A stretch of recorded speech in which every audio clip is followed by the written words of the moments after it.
Ang ikalimang kabanata ng nobelang Noli Me Tangere, Tala sa Karimlan. Halagahang pangkatauhan. Ang taong may malinis na budhi ay pinagpapala. Narito ang mga tala salitaan. Tinutuluyan, tinitirhan. Natanaw, nakita. Kalansing, tunog. Kubyertos, kutsara.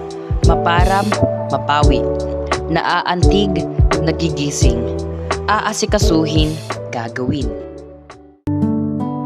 Tinahak ni Crisostomo ang tinutuluyang hotel. Ang Fonda di Lala ay ang sikat na hotel sa Maynila noon.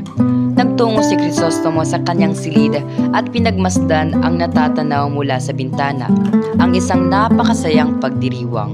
Ang silid ni Crisostomo sa hotel ng Fonda di Lala ay nakaharap sa ilog. Dala ng labis na pagod ay napaupo siya. Napakaraming pangitain ang kanyang natanaw mula sa malayo. Isa rito si Maria Clara, tulad ng isang diwata na pinaligiran at inalayan ng bulaklak at panghanga. Sana nakita ni Crisostomo ang ubod ng gandang diwata sa gitna ng bulwagan, kaya lang ay may mahalagang aasikasuhin ng binata.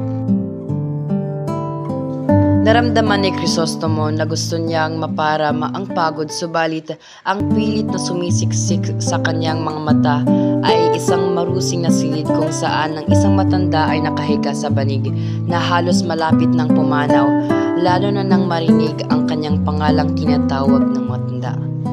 Naaantig ang kanyang damdamin sa sinapit ng amang nasa isang madilim na piitan na may nanlilimahid na pader.